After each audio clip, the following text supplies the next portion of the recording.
Shalom, bien-aimés de Dieu, je vous salue dans le nom précieux de Jésus, notre Seigneur, notre Sauveur. Aujourd'hui, jeudi 22 janvier 2026, nous voulons encore nous exhorter avec la parole de Dieu. Nous avons la grâce d'avoir le souffle de vie.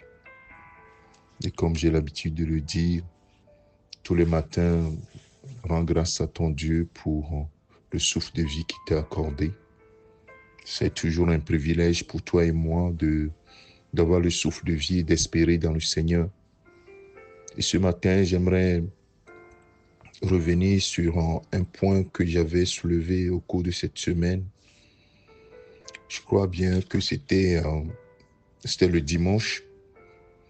Le thème que j'avais abordé, c'était « Reçois la paix de Jésus-Christ », la paix de Christ. Alors ce matin, je dis « Trouve ta paix dans le Seigneur, même en temps de tribulation. » Trouve ta paix en Christ, même en temps de tribulation. Et ici, je vais parler des tribulations que nous pouvons avoir dans cette vie. Dans Jean chapitre 16, verset 33, Jésus ayant parlé longuement dans Jean chapitre 14, Jean chapitre 15, arrivé à Jean chapitre 16, il a révélé plein de choses à ses disciples. Et il leur dit dans le verset 33, rapporté par Jean, Jésus dit, « Je vous ai dit ces choses afin que vous ayez la paix en moi. Vous aurez des tribulations dans le monde, mais prenez courage, j'ai vaincu le monde. »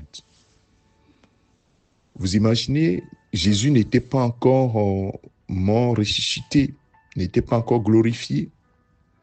Mais Jésus dit à ses disciples, vous allez être confrontés à des situations qui vont vous ébranler.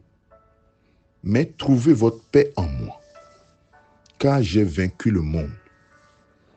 En réalité, il veut dire, tout est sous contrôle. Pour vous, soyez-en rassurés. Je suis au contrôle. Et c'est pourquoi Paul rapporte dans Romains chapitre 8, verset 28, que toute chose concourt au bien de ceux qui aiment Dieu, de ceux qui sont appelés selon son dessein, selon son plan. Mon frère, ma soeur, ce n'est pas toujours évident. Quand tu traverses des moments difficiles dans ta vie, tu as l'impression que Dieu t'a abandonné ou Dieu ne se soucie pas de toi. Très souvent, nous nous trompons. Tout est sous contrôle. C'est comme si en regardant l'œuvre de la croix, tu te dis, mais Dieu, comment tu as pu abandonner ton fils ainsi? Je pense que c'était l'une des réactions des disciples quand ils ont vu leur maître être arrêté comme un vulgaire malfaiteur, être crucifié, traîné nu dans les rues de Jérusalem, être crucifié à la croix. Ils ont été tellement troublés.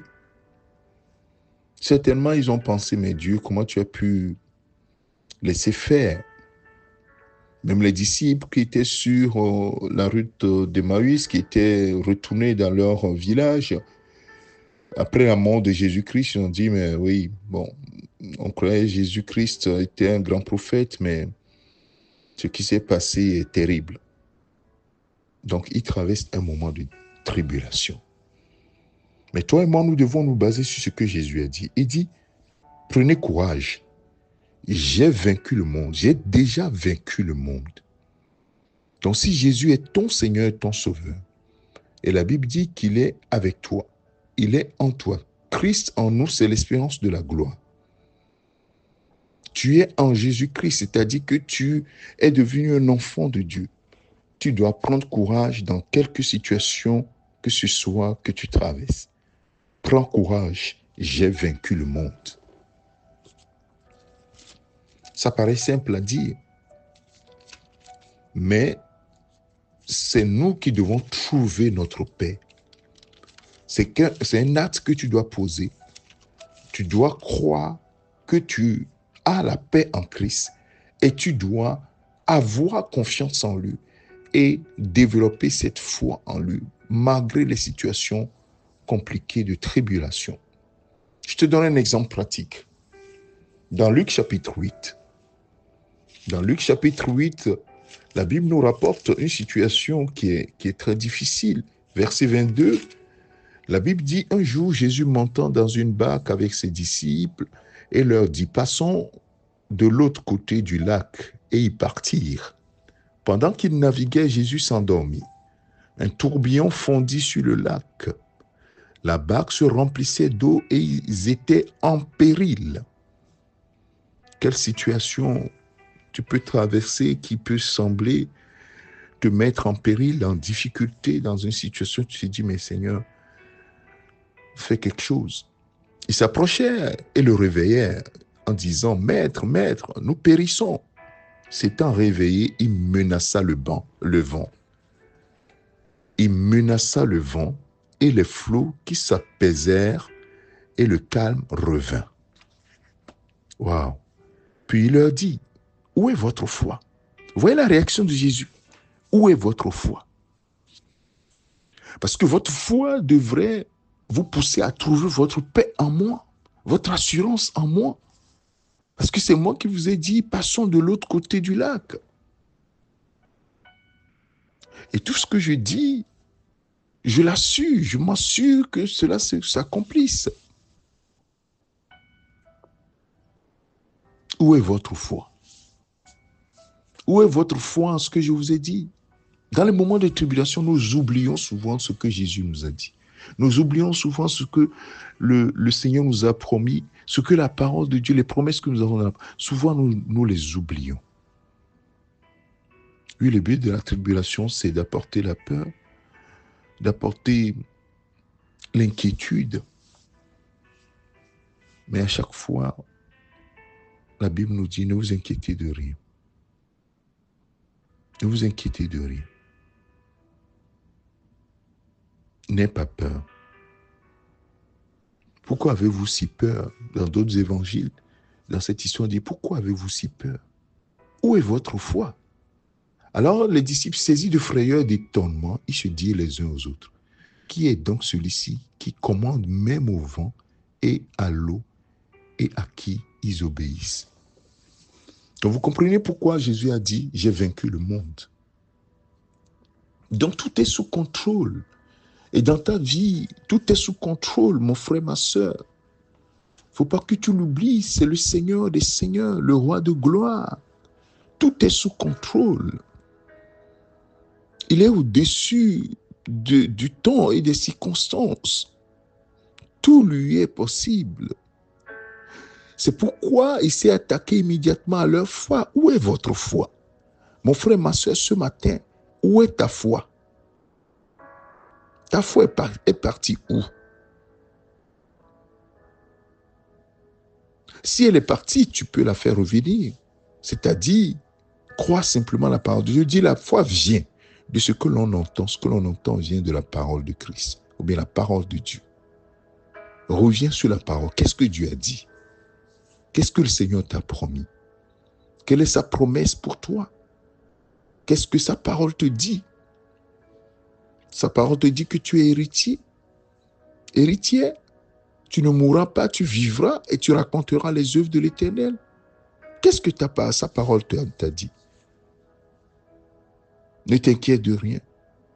Mais en toute chose, fais-moi connaître tes besoins par des prières, des supplications et des actions de grâce. Oui, si c'est ce qu'il t'a dit. Et c'est ce qu'il a dit à ses héritiers, à ses co-héritiers. Trouvez votre paix en moi. Trouve ta paix dans le Seigneur, même en temps de tribulation, mon frère, ma soeur. En réalité, c'est fais-lui confiance. Mets ta foi en lui. Mets ta foi en lui. Mon frère, ma soeur, que le Seigneur bénisse ses paroles dans ton cœur. Que sa grâce soit sur toi. Et que cette grâce soit renouvelée encore ce matin, encore ce jour. La Bible dit que ses bontés, ses compassions ne sont pas à leur terme, mais se renouvellent chaque matin pour toi et moi. Trouve ta paix en lui. Et sois toujours dans la foi. La ferme assurance des choses que tu espères et la démonstration de celles que tu ne vois pas. Le Seigneur est fidèle. Il ne t'abandonnera pas. Il est avec toi. Nous allons prier. Père, merci à toi pour ta fidélité et ton amour. Bénis ces paroles dans nos cœurs. Fortifie-nous à demeurer fermes dans la foi et à trouver toujours notre paix en toi, quelles que soient les tribulations dans lesquelles auxquelles nous sommes confrontés. Je prie ce matin que, Seigneur, tu donnes la paix, ta véritable paix à chacun d'entre nous. Quelle que soit la situation que quelqu'un traverse, je prie dans le nom de Jésus-Christ. Que la peur quitte, que, Seigneur, ta paix revienne, que ta foi, la foi en ta parole, revienne et s'installe dans nos cœurs. Parce que même en temps de tribulation dans notre vie, toi, tu es toujours au contrôle. Tu as vaincu le monde. C'est pourquoi tu as dit également dans 1 Jean chapitre 5, versets 4 et 5, tout ce qui est né de Dieu triomphe du monde. Et la victoire qui triomphe du monde, c'est notre foi. Qui est donc celui qui a triomphé du monde, sinon celui qui croit que Jésus-Christ est le Fils de Dieu. Oui, notre foi est en toi, Seigneur. Et nous voulons la bâtir, quelles que soient les circonstances, quelles que soient les tribulations que nous pouvons traverser. Nous voulons mettre totalement notre foi en toi.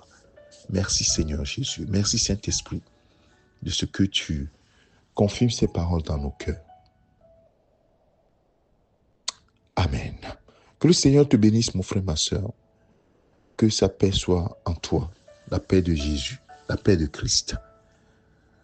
Sois dans la foi, même en temps de tribulation. Je te souhaite une excellente journée. C'est ton serviteur, le pasteur Alexandre. Amen.